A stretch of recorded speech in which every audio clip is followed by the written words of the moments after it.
começar a aula então. Passou da hora. Pessoal, aula de hoje, produção agropecuária do Brasil, aula 22. A gente fechar aqui esse capítulo.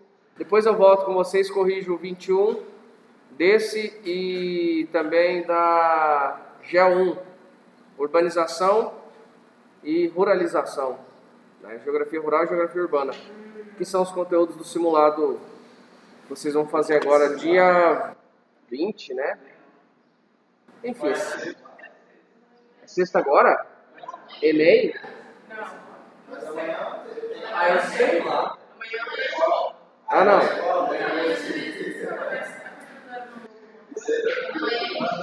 Enfim.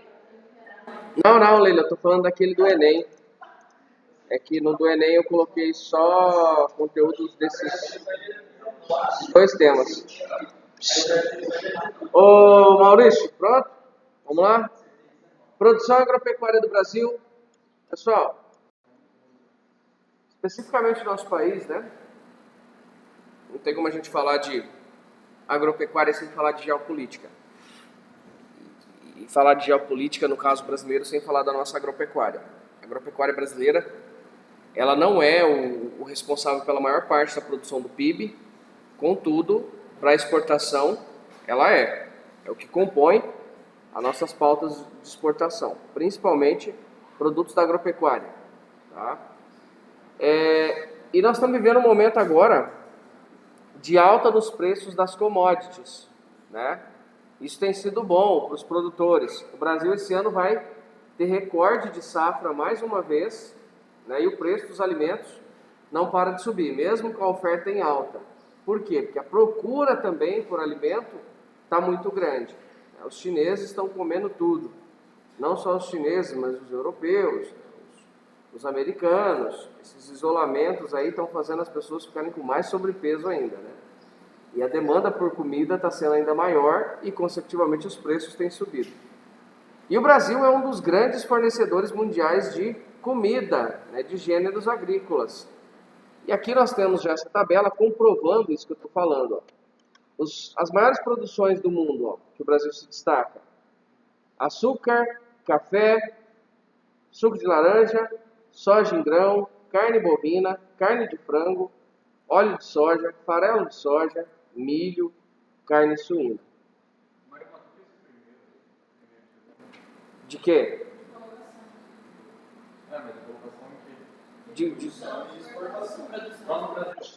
Sim, isso aqui seria a produção do Brasil, açúcar. O Brasil é o primeiro produtor mundial. Agora, farelo de soja, o Brasil é o quarto produtor mundial. Milho é o terceiro produtor mundial. Então, assim, quando o Brasil está em terceiro, ali, por exemplo, milho, né, os Estados Unidos aparecem em primeiro, a China aparece em segundo. Esse farelo aí é a ração, né? O farelo é a ração. É porque o Brasil acaba não se destacando, mesmo ele sendo o segundo maior produtor de soja do mundo, porque ele acaba exportando muito essa soja in natura, né, em grão, ela pura, sem nenhum tipo de beneficiamento.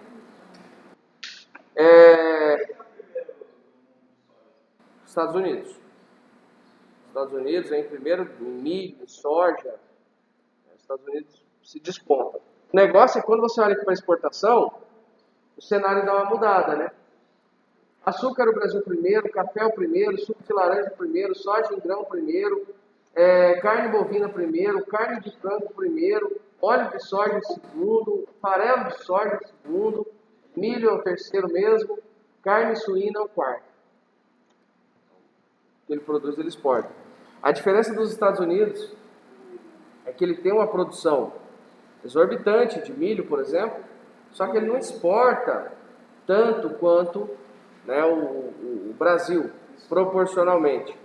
A gente acaba destinando uma parte significativa da produção ao mercado externo. Quantos por cento do Brasil é usado hoje para o agro? O Brasil tem 8 milhões e meio de quilômetros quadrados. Aí a gente vem sendo pressionado aí mundo afora pela questão ambiental. A gente desmata demais, o Brasil é o país que mais desmata no mundo.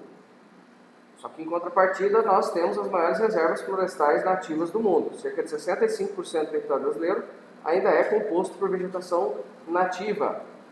É isso porque a Amazônia representa quase metade do território brasileiro e a Amazônia é quase toda intacta. O que você tem de muito desmatamento da Amazônia é aquela Amazônia de transição. A parte sul da Amazônia ali, que vai ser uma mancha de Amazônia com o Cerrado. Ali, de fato, tem muito desmatamento. Só que, proporcionalmente ao tamanho da vegetação, é muito pouco. Agora, se você pensar Mata Atlântica, essa sim foi devastada, tem 5% original. Se você pensar na Araucária, tem 2% do original. Mas tá voltando de Araucária, né? Porque agora é muito proibido cortar, e daí nossa, porque lá aquela árvore é super forte, né? Ela nasce fácil. Pois é, mas é que se você ainda for analisar o que tinha e o que tem hoje, porque os caras desmataram no sul e ocupou. No sul os caras ocupam aquelas áreas de declive assim, né? Ocupa tudo, velho, porque não tem, é pequeno, o custo da terra é muito alto. Agora na Amazônia não. Aí a Amazônia tem um outro diferencial ainda. Ela é protegida por lei. O pessoal fala muito de desmatamento na Amazônia, só que tem um desmatamento que é legalizado. Tem um desmatamento legal, que é de 20%. Quer dizer, numa área de 1.000 hectares você pode desmatar 100 hectares. 200 hectares, é 20%. Você pode desmatar 200 hectares. É pouco, né? Se você for comparar aqui com a nossa região, aqui você pode desmatar 80 e você tem que deixar 20 de reserva. Então a Amazônia tem um status diferenciado. Então hoje a gente ocupa mais ou menos de 16 a 18% do nosso território para agricultura e para pecuária. É pouco, proporcionalmente ao tamanho do território, é pouco. Então perceba que o Brasil ainda tem muito potencial de crescimento agrícola. E o mundo lá fora tem medo de concorrer com a gente. Na verdade, já não consegue concorrer, porque o Brasil tem um espaço agrícola com um clima, um solo, com as características naturais que em nenhum lugar do mundo você encontra. Extensão territorial, solos agricultáveis. A gente não pode dizer que são os solos mais férteis do mundo, mas a agronomia consegue corrigir isso e colocar um índice de produtividade da soja no cerrado, com solo alcalino, entre as mais produtivas do mundo, com correção de solo. Você tem chuva bem distribuída no Brasil, o ano inteiro, na região tropical, na região equatorial. Você consegue fazer um manejo de quatro culturas ao longo do ano, 4 cultivos ao longo do ano. Você consegue produzir 2 de soja e 2 de milho, se você quiser. Diferente dos Estados Unidos, diferente da Europa. Você pega lá a França, que é um grande produtor agrícola da Europa.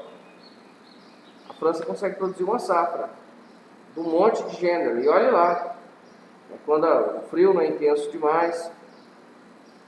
Então, o Brasil tem esse diferencial. A condição climática aqui nos favorece. A gente não tem furacões constantes. A gente tem ciclones aqui no Brasil, sim. O Brasil pode ter ciclone. E, na verdade, a segunda área de mais abrangência de eventos ciclônicos, furacão, só que não daquela dimensão do Caribe, é aqui no sul do Brasil. A gente tem esses eventos. Tromba d'água pode acontecer, tornado, como aconteceu agora esse ano. Aí tá todo mundo assim, isso é esquisito acontecer no Brasil. Não, é normal que aconteça. Não é muito frequente, mas é normal. Bom, olha esse dado 2019-20, está bem atualizadinho esse material. O Plano Agrícola e Pecuário, 19-20, disponibilizou 225 bilhões para o Plano Agrícola e Pecuário, no intuito de apoiar pequenos, médios e grandes agricultores. O Brasil, ele tem linhas de créditos em bancos tanto estatais quanto privados para atender esse pessoal do agro. E os juros que são praticados para essa galera são bem mais baixos do que para outros setores. Se pegar o custo de financiamento, os juros que eles cobram, é bem mais baixo do que os demais. No Brasil, os principais produtos agrícolas a serem beneficiados e que historicamente têm diferentes níveis de importância na economia brasileira estão caracterizados a seguir. Cana-de-açúcar. Acabou o pau-brasil, entrou cana-de-açúcar no Brasil, tocou cana-de-açúcar até ali o século XVIII, final do 17, 18, parou, vamos minerar, vamos produzir café.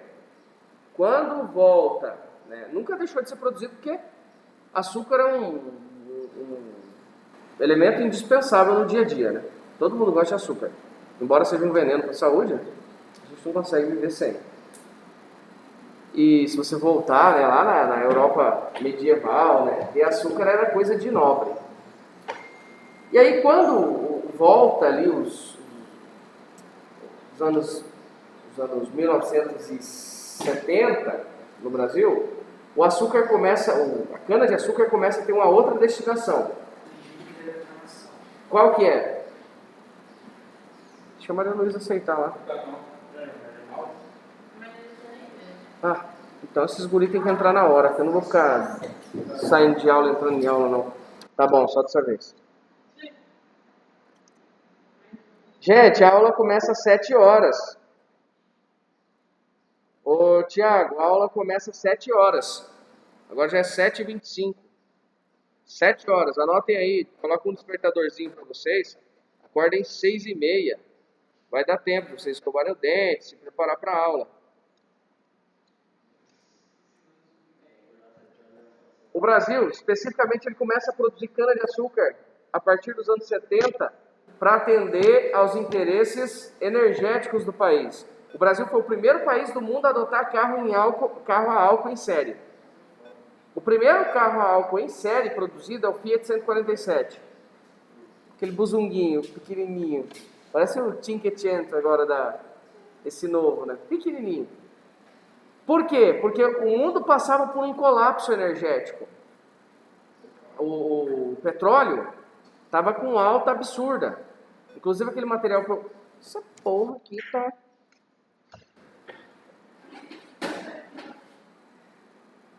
Meu pau, viu? Sim, Leila. Aí, ó. Tá fazendo um barulho. Quer?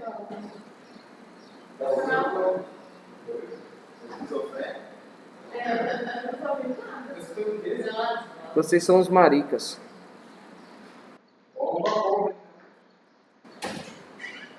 Parou. Aquele material que eu mandei para vocês ontem, ele está falando do Oriente Médio. O Oriente Médio tem um papel importantíssimo aqui. Por quê? Quem sobe o preço do barril de petróleo são justamente a Liga Árabe, né? Os países árabes, como um modo de retaliação à guerra de Yom Kippur, a guerra contra Israel, que foi vencida por Israel com apoio do Ocidente. E aí os caras falam, vocês querem apoiar Israel? Beleza, então nós vamos subir o preço do barril de petróleo. O barril de petróleo custava tipo $3 no ano, em 1972. No ano de 73 foi para 10, foi para 15 no outro ano. Então o custo de produção industrial aumentou demais.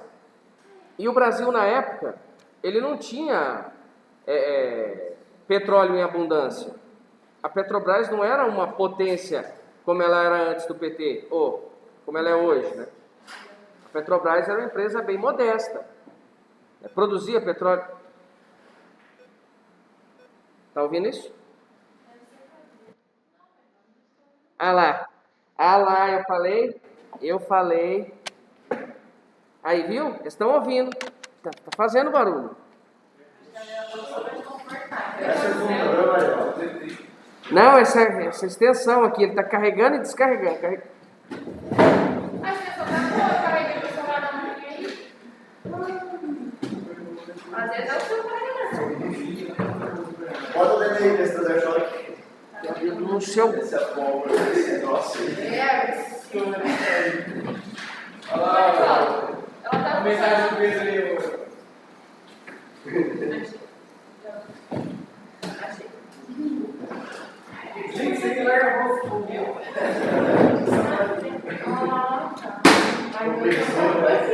Manda um pouquinho pra aula. Em casa, coçando. Mas vai estabilizador? Tem estabilizador nesse bagulho? Tem, mas o trem tá carcado ali que não sai. Quer colocar a extensão ocupação Pode falar. Oi? Tem outra tomada ali, quer testar nela? Não, só vai carregar. Vou testar.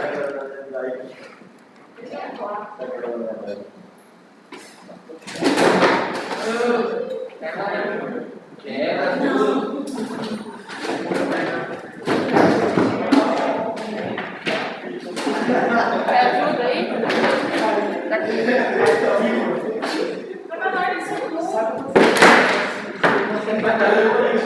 Não é, o trem fica carrega e descarrega. Carrega e descarrega.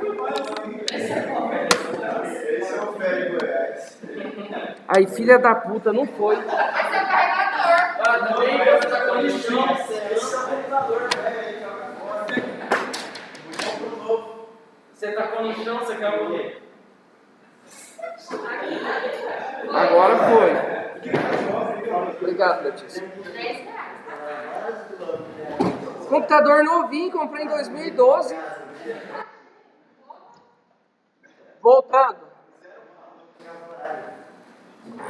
Voltando aqui. Então, a cana-de-açúcar, o casal, a cana-de-açúcar no Brasil, ela vai ter papéis diferentes ao longo da história. Na nossa colonização, né, no período do Brasil colonial, ela servia para fazer açúcar. Hoje, além do açúcar, ela serve também para a produção de álcool e etanol. Álcool este que todos no Brasil usam. Se você abastecer seu carro a gasolina, ele tem uma composição de 25% de álcool anidro. É o álcool, só que mais refinado. É o álcool com menos água ainda. O etanol tem 97,5% de pureza. O anidro tem 99% de pureza. E eles adicionam isso à gasolina para pôr no rabo do povo brasileiro, né? Mentira. É para ficar mais limpo o combustível, ecologicamente correto. Tá? Fala. Já saiu uma gasolina que, tipo, ecológica? Não. Não tem. Porque ela é de base fóssil, né? Mineral. Café. O café para o Brasil, ele sempre aparece nos livros de geografia, livros de história, quando você vai falar de industrialização brasileira. Já percebeu? Sempre tem um título ou outro assim, a herança do café. Industrialização brasileira. A herança do café. Que herança que o café deixa para a indústria brasileira? Hã? As linhas de ferro, então a infraestrutura de transporte, os portos. O que mais? Dinheiro, capital, porque, porra, deu dinheiro para muita gente ficou bilionária. Você pega o Barão de Mauá, né? Já estudou a história do Barão de Mauá? O cara, ele é tido ainda hoje como o brasileiro mais rico que já existiu. Né? Ele viveu dentro desse contexto do café.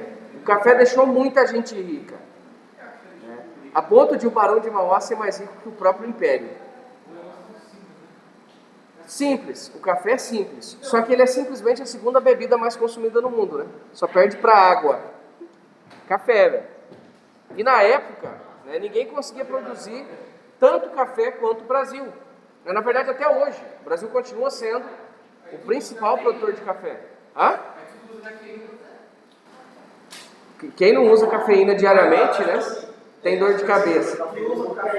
Essa cafeína, ela, tipo, deriva do café mesmo? Ou é Sim. sintético, sei lá? Não, a cafeína ela não é encontrada só no café. Tereré, por exemplo, tem cafeína. Agora, não sei dizer para você a fonte de onde eles extraem a cafeína que vai no energético. Não sei te dizer. Bom, crianças bonitas. Então esse café do Sudeste, ele deixa de ser atrativo ali por volta de 1929, né, segunda metade de 29, porque o mundo passava por uma crise econômica, queda da Bolsa de Nova York, que aconteceu por um excesso de produção, liberalismo econômico, lembra do liberalismo? Defendido pelo Adam Smith. Estou fazendo paralelos com outras áreas aqui já. O Adam Smith, ele defendia que o Estado ele tem que intervir o mínimo possível. O Estado não tem que intervir, na verdade. Quem determina quando, onde, quanto vai produzir é a iniciativa privada. Só que o sistema fordista ele gerava excedentes demais, produzia excessivamente. Chega num ponto, se você não tem mais para quem vender, o que acontece? Caiu o preço. Despenca. Foi o que aconteceu em 29. Aí vem o contraditório, né? O keynesianismo. Lembra do keynesianismo? John Maynard Keynes, ele vai ser um marxista moderno, né? Ele vai dizer, não, o Estado tem que intervir na produção, sim, na estrutura, sim. Fala. A Coca, ela usa o Guaraná. Guaraná. Porque o Guaraná tem mais cafeína do que o café. É? Chique. Você toma Guaraná, você fica doidão, né? Você vai lá para aqueles Mato Grosso, lá tem umas casas de suco doida, não tem? Vocês conhecem o Mato Grosso aí? O cara põe ginseng, marapuama, Guaraná, ovo de codorna. Isso aí é mais lá no Nordeste, né? No Maranhão.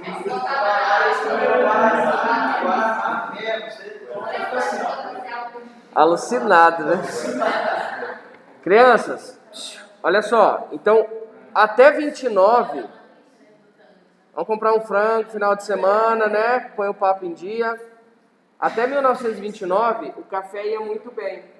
Só que a queda da Bolsa de Nova York, ela ferra com café especialmente, porque café, por mais que seja uma bebida muito consumida, é um produto supérfluo. Se você toma 3 sacos de café no mês, se você consome, você passa a consumir 1. Né? Então, o impacto disso na produção foi muito grande. A ponto de, no Brasil, os produtores irem protestar jogando café no Porto de Santos. Lembra dessas histórias? Levava o café no centro da cidade, na praça pública, e taca fogo no café. Em protesto com o governo. E aí vem Getúlio Vargas, né? Getúlio Vargas, em 30, começa um processo de industrialização do Brasil. E aí, quem vai dar as bases para essa indústria são os caras do café. Soja. É uma pergunta. Fala, minha gata. Fala, meu lindo. É uma pergunta. Fala. Ah, eu achei que ele tinha. Achei que você. Bovina no sul ou centro-oeste? Centro-oeste, Leila. Centro-oeste é maior. É o centro da pecuária brasileira. Hã? Boi tá caro. Boi tá esses dias estava R$300 em São Paulo. Arroba. Aqui tá 280. Eu estava olhando ontem a cotação, 288 a prazo, 280 à vista. Comprar o quê? Ah, tá tudo absurdo, né? Carregar boi? E não tá tendo, né? Tem, mas o banco você quer comprar. Quer pagar. Vamos lá? Soja. Soja é o principal produto de exportação brasileira hoje. Ninguém exporta tanta soja quanto a gente. Os chineses produzem muita soja, os americanos produzem muita soja ali na parte sul dos Estados Unidos, no centro, puxando para o sul. Só que eles não exportam tanto quanto o Brasil. O Brasil não consegue consumir tudo isso de soja que ele produz. Aí, essa soja hoje é o que nós vamos ver aquela agricultura moderna no país, né? É para ela que existe essa tecnologia moderna. Aquelas máquinas gigantes. Apesar dos Estados Unidos plantar mais soja que o Brasil, a tecnologia de soja no Brasil é melhor que nos Estados Unidos. A soja no Brasil, ela dominou. Melhor do mundo, né? Melhor do mundo. E num solo que não é propício. Esse é o diferencial. O Brasil, até os anos 1970, ali mais ou menos, até no começo do governo militar, o Brasil não tinha ocupação no centro-oeste. Você pega o que era o Mato Grosso. Tanto é que Mato Grosso e Goiás era gigante. Goiás era junto com Tocantins, Mato Grosso junto com Mato Grosso do Sul. Eram 2 estados monstros. Não, no militar o Rondônia já tinha separado. Muito grande. Mas por que era tão grande? Porque não tinha um motivo para eu ter uma divisão. Não tinha gente nesse trem. Muito pouco. Você pega o Brasil, o Mato Grosso do Sul, antes dos militares, é muito pequeno. Campo Grande vai crescer em grande parte depois que o CMO vem para cá. Os militares. né? Depois que Campo Grande se torna independente. Pare e olha para a estrutura da nossa economia. Tem duas categorias aqui que são fundamentais: servidor público e militar. Movimenta a economia da cidade. Aqui em Campo Grande, especialmente aqui em Campo Grande, deu começo do mês, recebimento, a economia flui. Os servidores recebem, não que os outros setores não sejam importantes, mas esses dois especialmente, eles movimentam boa parte da economia. Então a soja, hoje, é o principal produto de exportação do nosso país. Produzida principalmente na região centro-sul do Brasil, aí englobando o centro-oeste, o sudeste e o sul. Tradicionalmente começou no sul, só que aí com a chegada dos militares ao poder, os militares precisavam que ocupasse o centro-oeste. E aí nós já temos a Revolução Verde. As tecnologias do campo, elas vão possibilitar que você cultive soja agora no cerrado, com a técnica da calagem. Lembra da calagem? Calcários Bodoquena. Já viu a propaganda do Calcários Bodoquena? Passa domingo no Globo Rural, nos intervalos. Se vocês levantarem cedo agora domingo, assista que vocês vão ver. Com certeza vou acordar domingo cedo. Calagem, já vi algumas questões cobrando a respeito disso. É quando você joga calcário na terra para controlar a acidez do solo, reduzir a acidez e aí produzir soja. Atualmente o Centro-Oeste, que plantava apenas 2% da produção, supera 60%. O Centro-Oeste, que é de cerrado, de solo predominantemente alcalino, impróprio para a soja. Representava 2%, agora representa 60%. Mato Grosso, olha o tanto que Mato Grosso se desenvolveu nos últimos 20 anos. É assombroso. Quem conheceu Mato Grosso 20 anos atrás e vai lá hoje? É outro estado. São Paulo, há 20 anos atrás, é mais ou menos o que ele é hoje. Não alterou grandes coisas. Agora o Mato Grosso, sim. Goiás é um grande produtor agrícola e a soja já está chegando no sul do Pará, já está chegando em Rondônia, já está chegando no Acre e aos poucos também vai mudando a cara da região. Milho, Brasil, terceiro maior produtor de milho, é um gênero que é importante para o nosso país, tanto para o consumo interno quanto para o externo. Está superaquecido o mercado do milho também. A saca da soja hoje está valendo uns R$170 mais ou menos. A do milho está valendo quase 90 aqui no estado, 87,5 está valendo ontem, dando uma estudada para dar aula para vocês. R$87 uma saca de milho. Está um absurdo. Qual que é o impacto disso? Você fala assim, a carne bovina está muito cara, vou migrar para o frango.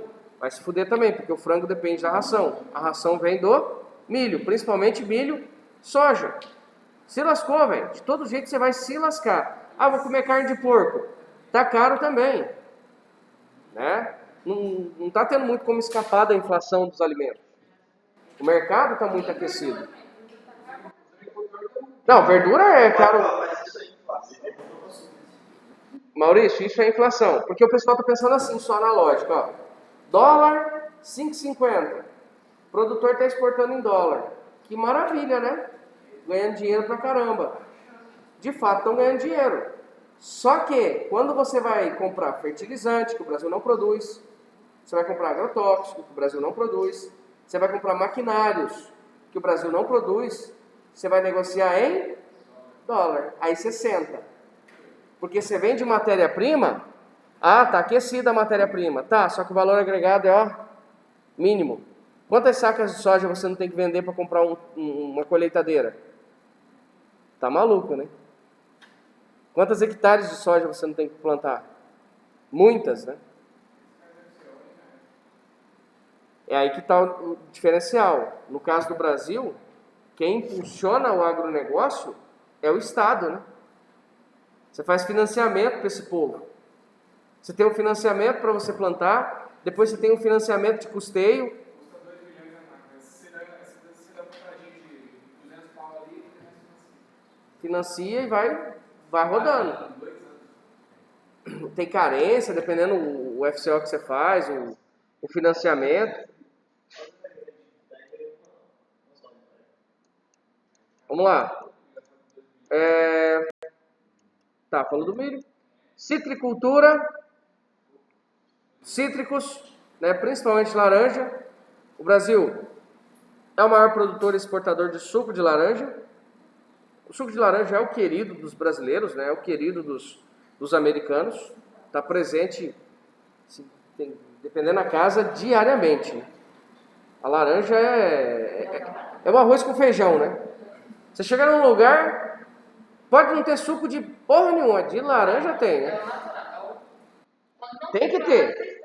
Se não tiver, é um boteco velho falido, né? Pode não ter lá o suco que o José gosta, de cupuaçu, o suquinho de groselha que ele gosta, abacaxi com hortelã. Aí, ó, tá vendo? É laranja, José, laranja. Não, tem que comer. Mas, olha só, a pergunta que ele faz, mas afinal, quais razões justificam a produção tão concentrada em um único estado? Por que São Paulo? Né? Por que São Paulo produz tanta laranja? Você fala assim, nossa, mas o Brasil é um grande produtor de laranja? Eu nunca vi laranja nessa porra, eu vejo mal uns pezinhos de laranja lá na chácara do meu tio, na fazenda do meu avô, na fazenda do meu pai. E mal da laranja naquela porra lá, às vezes eu vou querer chupar uma laranja, porque as laranjas vêm azeda. Porque aqui não tem de fato. Só que São Paulo, cara, São Paulo tem muita laranja. Por quê? Porque o clima é favorável, permite colheita de safras durante o ano todo. É o chamado clima tropical de altitude, ali para um tropical litorâneo. A laranja precisa de bastante água. Agora aqui nesse Mato Grosso do Sul nosso, a gente só tem 2 estações, né? Ou é o calor do inferno ou o frio da porra, né? E o frio da porra é acompanhado de uma seca do caralho. Então você não consegue plantar laranja aqui, produzir uma safra considerável. Mulher de quem?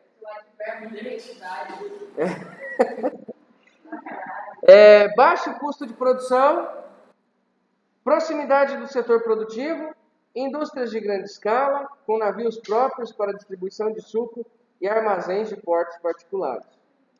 Falando aqui os motivos. Arroz. O arroz, que esse ano todo mundo lembrou. Tá todo mundo criticando o arroz, né? Só que um pacote de arroz você come ali, dependendo da casa, o mês inteiro, velho. Um pacote, lá em casa não, porque eu como arroz pra caramba, né? Lá em casa tem vezes que 2 não dá. Aí eu tenho que manter meu abdômen, né? O arroz esse ano teve uma alta bem expressiva nos preços, assim como os demais gêneros agrícolas. Né? Por quê?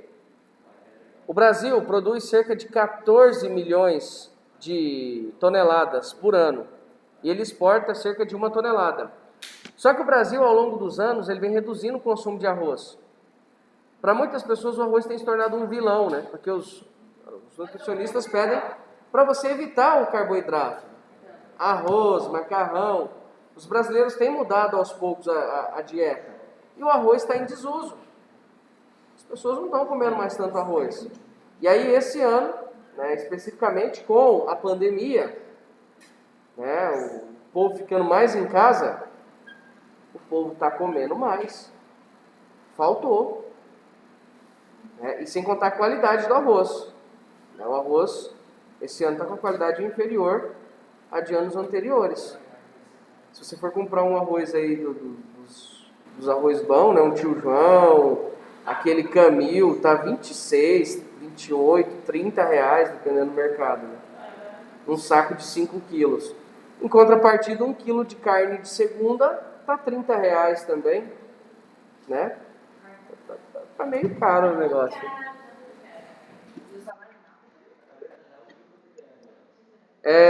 Quanto? Picanha tá quanto? Aonde, jovem?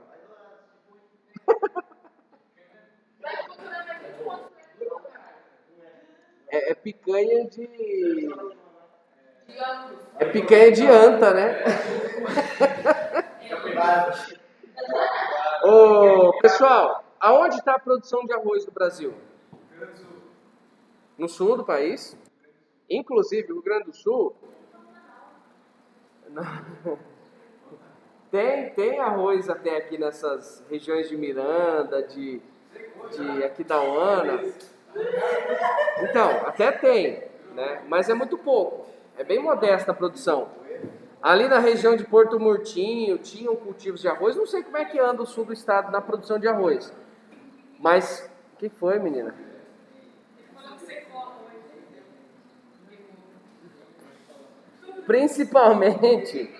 Principalmente no sul. E aí no sul, Brenda, ô Enzo, nós vamos ter a destruição do bioma das pradarias para cultivo de arroz. Tá? Quem vai fazer vestibular do sul aí, um dos itens de depredação do bioma pradaria brasileiro, né, os pampas, é o cultivo de arroz. O cultivo de arroz é pecuária intensiva ali na região. O gado pisoteando, porque a pradaria é uma gramínea, né? É só capim, só grama. E aí o pessoal vem e mete arroz. O sul do Brasil tem muito arroz, né? Você anda por Santa Catarina ali, você vê arroz beirando as pistas, né? Aquelas regiões alagadas. E o norte do Brasil também, um grande produtor de arroz. Então são os dois extremos, o norte e o sul. Extensiva, pecuária? É predominantemente extensiva, só que é intensiva porque mesmo a pecuária do gado criado solto, Letícia, o pessoal tem mudado o manejo hoje em dia. O que o cara faz? Ele tem piqueteado, né, áreas menores, aí ele faz lá 30 piquetes, por exemplo. Aí ele, naquela 2 hectares, ele coloca 30 cabeças de gado, em 2 hectares, aí ele deixa um dia. O gado vem, pisoteia, come aquilo tudo. Aí no outro dia ele solta no outro piquete. No outro dia no outro piquete. No outro piquete, assim por diante. Ele vai fazendo essa rotação. Que aí o gado come o pasto parelho. Então mesmo assim, a gente fala intensiva não no sentido de que é criado com ração e tal. Intensiva porque coloca muito gado no pasto. Algodão. O Brasil não era um grande produtor de algodão, né? Tem mudado essa realidade. Nosso algodão nunca teve muita qualidade.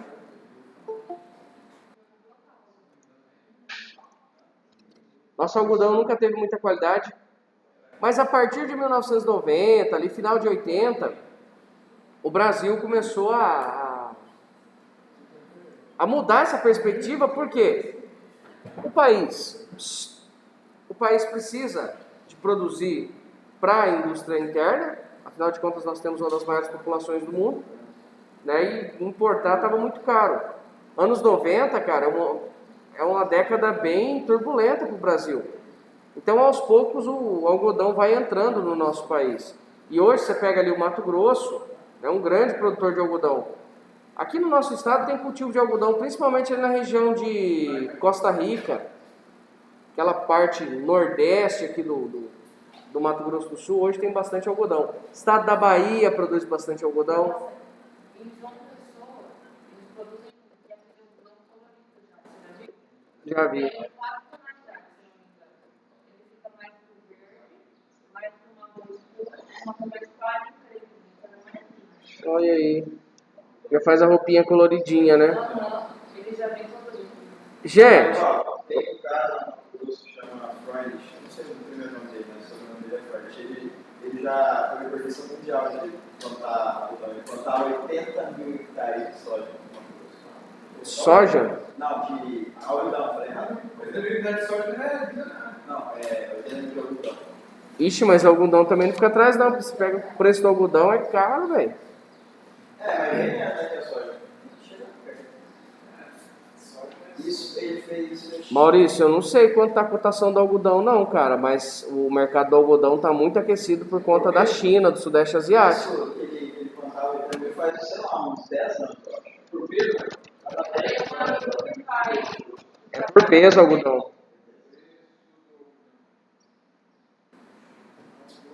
Sorriso, em pluma, deve ser arroba. Pluma é só o... Não, mas aí tá 125 a 15 quilos. 125. Comentou 7,7.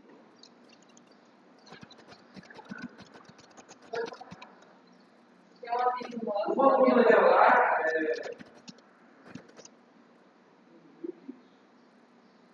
é 309 arrobas por hectare. Então multiplica 309 por... É mais rentável do que a soja. Sim, jovem, aqui ó, 309 arroba por hectare. Então você faz aí o cálculo, estava 175, né? Arroba. Vou colocar aqui ó, 175 vezes 309. 54 mil reais por hectare. Agora vamos pegar a soja. Soja bem produtiva, aí 70 sacas por hectare. Vezes 175. Na média é isso, 12.250. Agora não sei quanto custa o insumo do algodão e o insumo da soja, né? Mas é tão lucrativo quanto a soja. Um pouquinho mais. Então o cara tá mais vantajoso do que a soja, né? Não sei quanto custa, tal. Cadê? A apostila aqui. Produtividade do algodão brasileiro. Apesar do Brasil não ser tradicional nessa produção, nesse cultivo, olha esse dado. Atualmente o Brasil possui um índice de produtividade consideravelmente superior ao dos Estados Unidos, cerca de 60%. E são os estados de Mato Grosso e Bahia os principais responsáveis pela maior parte da produção nacional, cerca de 82%. A Bahia, pessoal, ao contrário do que muitos pensam, parece que a Bahia só tem praia, agreste e sertão, né? A Bahia pega vastas áreas de cerrado na parte oeste. Aqui na divisa com Goiás, com Minas, né, na borda oeste da Bahia, tem bastante área de clima tropical típico. Então dá para cultivar muita coisa ali para o interior. A pecuária brasileira, pecuária não é só bovino, tá? Pecuária é a criação comercial de animais. Pode ser o suíno, pode ser o ovino, o caprino, né? Onde vai ter isso aqui? Ovino, principalmente na região sul e o nordeste, né? E os caprinos, principalmente no nordeste. Por que o caprino é tão desenvolvido no nordeste? Exatamente. É rústico. É um animalzinho que ele não precisa de muita coisa. Ele come broto de caatinga, velho. Olha esse lugar que o maluco tá criando. Ele sai comendo broto de mato, casca de árvore. Ele come tudo, essa porra. Você cria ele na fazenda aqui, o desgramado ele tem o prazer de invadir o quintal para comer as plantas que você tem, velho. Ninguém, já viu que aqui no estado o povo não gosta de cabrito? Por quê? O bicho é atentado. Até o carneiro é atentado. Você plantar um negócio beirando a cerca, ele vem, enfia o pescoço, ele quer comer suas plantas ali. Sua mãe vai lá e quem mora na fazenda planta as roseiras delas, os trem dela, o bicho vem, enfia a cabeça e quer comer. Mas por quê? Porque é rústico, né? Não só aqui, você pega ali aquela região do Oriente Médio, é muito pastoreio de carneiro e de cabrito, de cabra. É rústico demais. Avicultura, né? O Brasil tem se destacado também na produção de frangos, inclusive a China, né, que o Bolsonaro estava caçando rolo por esses dias, é o maior comprador dos nossos frangos. É uma atividade também muito importante para nós, é muito movimentada por cooperativa no Brasil, já viu? A Seara da vida, ela sai comprando das cooperativas. A Aurora é uma cooperativa gigante, né, que se desenvolveu na criação de aves, na criação de suínos. Não vou ficar lendo um por um aqui, não. Equinocultura, criação de cavalos. Esse aminal aqui, principalmente, né, para o manejo nas fazendas de pecuária, é essencial. Os búfalos, né, que vem ganhando seu espaço aí também ultimamente no mercado nacional. Você já viu as mussarelas de búfalo? Até a carne do búfalo. Aqui em Campo Grande você está encontrando carne de búfalo. Queijo de búfala, né? Porque o búfalo não dá leite.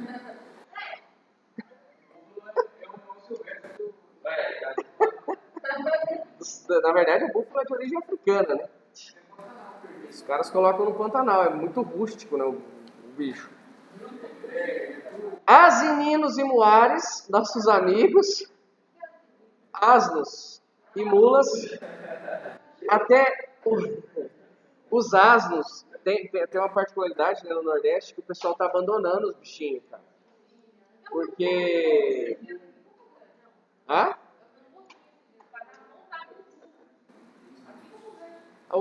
Por que os muares são tão importantes ainda? Você vai no Pantanal, tem muita mula, velho. Você vai no... Ela é mais rústica, né? Até tem a história de que o Dom Pedro, ele proclamou, né, a nossa independência no lombo de uma mula, não de um cavalo tordilho, bonito, né? Numa mula. Porque pelo trajeto que ele fez, um cavalo convencional da época não conseguiria fazer, né? E no caso pantaneiro aqui, nós temos uma variação de cavalo do Pantanal. Vocês sabem disso, né? Nós temos uma espécie de cavalo do Mato Grosso do Sul. Esses cavalos, eles estão se desenvolvendo há pelo menos uns 300 anos ali no Pantanal. Porque eles vieram junto com os jesuítas que se instalaram na beira do Rio Paraguai. Isso já há 300 anos atrás, 200 e tantos anos. E aí os animais, eles foram ficando ali e foi rolando uma adaptação natural. Muitos morreram. Se você jogar um cavalo normal na Iacolândia da vida, o casco deles ficar imerso o dia inteiro, 2 meses, 3 meses, apodrece tudo, velho. Começa, a pele do bicho não aguenta, começa a dar fungo, morre tudo. E aí o cavalo pantaneiro também tem o tórax, que é a parte dianteira, mais desenvolvida, que é por conta da região de brejo, né, de lamaçal, então ele tem que puxar mais a dianteira. Tem um monte de estudo em cima de cavalo pantaneiro.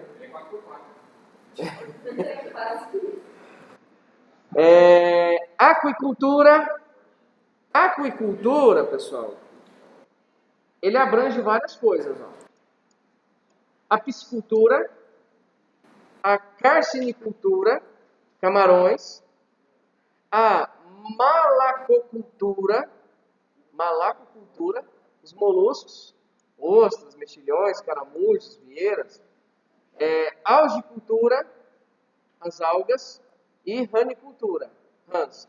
Tudo isso aqui é associado com aquicultura. Hã?